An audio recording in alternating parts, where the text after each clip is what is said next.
everybody, Eric Schweitzer here with The Gamer, and I'm here at BlizzCon with two very important people on the Warcraft team. Thank you. Do you feel important?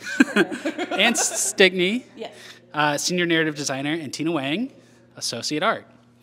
Let's get into, well, first of all, this is our first BlizzCon in 4 years in person, so is it really exciting to be here? How does it feel to finally be back with everyone?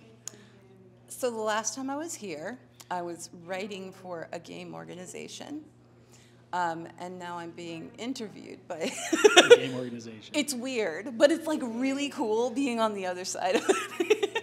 And like the crowd is just palpable down there. Yeah. So I am like super excited and happy to be here again. It feels like coming home, kind of in a way. That's so cool.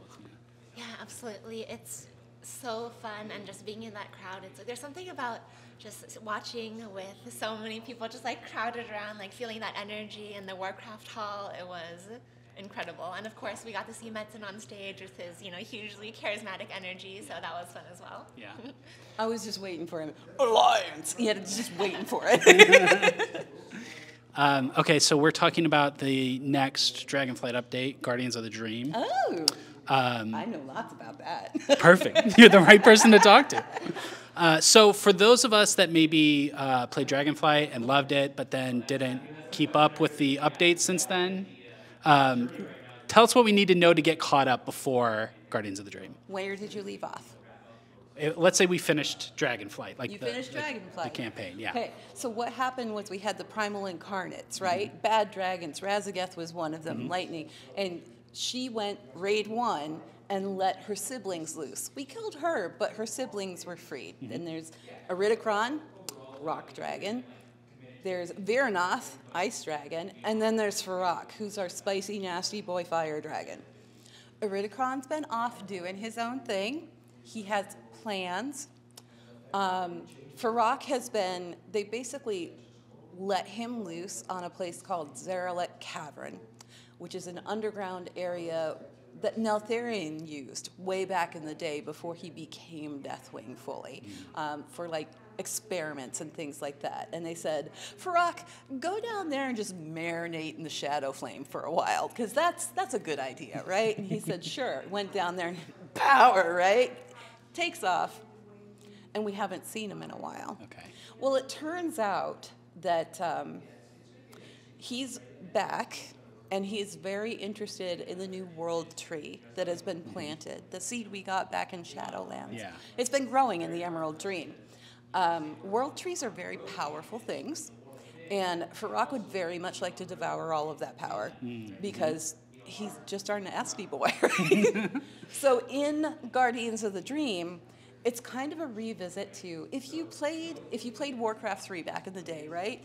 It's almost like Battle for Mount Highjall Part 2, because we're fighting for a second world tree. And it's everybody we've met along the way coming together and going to the Emerald Dream itself to help this tree make the transition into Azeroth. Very cool. Yeah. So we're finally going to the Emerald Dream. Tina, can you talk about what we're going to see there? I'm getting kind of Ardenweld vibes a little bit. Yeah, would you like me to? Okay. Yeah, there's an interesting mix because, so we are in the Emerald Dream, but then the seed that we plant that created this new world tree was from Shadowlands, right? And so it's really this like Night Elf redemption story, the souls of the Night Elves who, lost their lives in Teldrassil. They are part of this seed and are helping like create this new world tree that will be, important to the story and the aspects. It's going to be great. So, Unreal vibes? yes. Yeah, so when we Nature. designed, in designing the world tree, you'll see there's these, glowing rune patterns on the tree that are reminiscent of Ardenweald, and there's also these incredible, almost like Dreamcatcher type shapes. That it's like a similar theme that we have both Ardenweald and here. This idea of like the weaving of dreams and spirits and energy, and so that's why there is that connection there. There's that intentional link between the two. Cool. And are there any other inspirations that you can talk about in the art? Yeah, well, the Emerald Dream itself, we know it's all about, the druids, right? And so we're super excited that we're going to get to see a Moonkin. We see this, like, amazing owl Loa. Kwanzu. Kwanzaa's going to be great. You guys are going to love Kwanzaa. Yes. They are fantastic. Yes, and just overall this idea, something really fun that we lean into as well with, like moonkins and balanced druids, like you'll see like balanced stones, because they're like, we're like, oh, they're balanced stones, because they have a balance spec. We thought it was cool. So, we really just want to fulfill that fantasy of this, like, incredible, magical, lush dream, like, beauty. The Emerald Dream is kind of like, it's a reflection of the wilderness, right? It's just greenery and nature gone wild, and they captured that so beautifully. What I really love about what you guys did was, like, way back in the day, back in like vanilla, right? 2004, I'm playing, and I'm also watching YouTube and watching people do like these exploration videos of like, oh, we're gonna get into areas we shouldn't be, right? And then they record it. Somebody found what they called the Emerald Dream. It was literally a bunch of green fields, but it had like these swirly trees and these big statues and things, and it was intriguing to me. I've been wanting to go there ever since I saw that. What I love is the swirly trees and the statues made it into the Emerald. Like, Oh, wow. That's almost cool. 20 years later, they are there. We saw hints of it in the Dreamway, right? Yeah. And the Druid Order Hall, there's a space where you could teleport to Yeah, these in different places. Valshara, yeah. But this is basically that, but like, plus it up even more. Yeah, it's beautiful. Very cool. Yeah. Can we talk a little bit about the raid, too? Yes. Okay. I was narrative point on the raid. Excellent. So this is the last raid of the expansion? It's the last raid, but we are not done by far. We have plenty of story left to tell, and I would say just keep an eye on things. 10.2 comes out next week. Yep. Continue to keep an eye on things. I'm just saying. Continue to keep an eye on things. But it's the last raid. Honestly, we've been, ever since the Night Elves lost Teldrassil, like, that was a really pivotal pain point for the Night Elves, but also for Night Elf players. And as somebody who, like, plays a Night Elf among a million other alts like everybody else does, warbands are going to be really cool, I'm just saying. Anyway, there's, like, a process to finding a resolution to everything that they've lost. And I feel like we're coming to a point where we're going to achieve that resolution. And it's about time, honestly. It's been years since Teldrassil was lost. And since then, we've watched the Kaldori kind of deal with that grief and deal with, their sense of retribution and what needs to be done to, like, the people that made this happen. And it's time for them to actually find a place where they can just breathe for once and not think about everything that they've lost. That's what makes Amir Drasil so important, and that's why we're fighting for it so hard. Farak just wants to take it and, drink it like a tall glass of Kool-Aid. We can't let him do that. Yeah. So Farak is our main threat in this new raid. He is the final boss of the raid.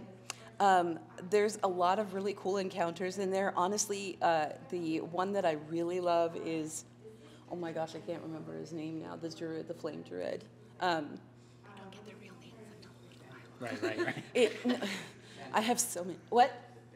Thandril, thank you. So Thandril, he's the second to last. And what's cool about that encounter is they actually, like, incorporated dragon riding into the raid encounter. So since he's a druid, he shapeshifts and he flies, like, around the tree. And you have to catch him, right? So imagine 25 players all, like, whistling down their dragons, come down, everybody hops on and just, like, swoops, and it's just, like, the coolest thing. I can't wait to see it, like, in action when it comes out next week. They did a lot of, like, really cool stuff with this raid.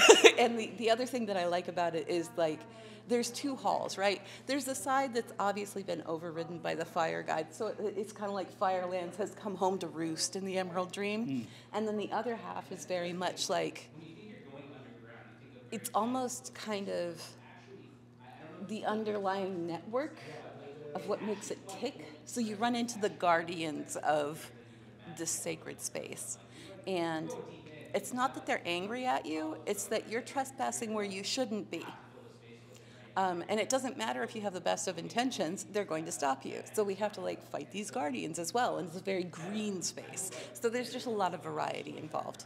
And I don't know about you, but as a raider, like I like visual variety. I know you do. Yeah, we truly wanted to create like this blend of, you know, this incredible like green dragon looking like visual with their architecture, but then see like how the Firelands like encroached into that location, and then like the variation and the final boss fight is going to be incredible too. It's just like truly a unique sort of unique visuals in that space. So we're really excited for players to get to play it. Yeah.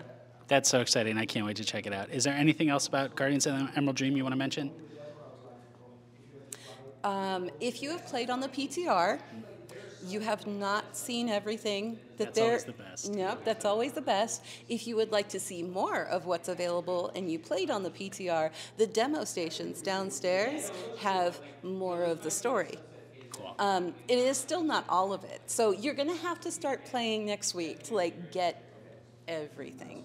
But it's worth it. It's a beautiful story that we're telling. And I'm really happy that we've managed to kind of connect some of these threads that we had left behind. Also, you guys just built like the most beautiful space. As a druid player, you know, if you're into nature, check it out. Oh. And, Excellent. you know, if you like druid forms, there's so many to pick from now. Very cool. Yeah. Okay. Thank you both so much. Stay tuned to The Gamer for more BlizzCon.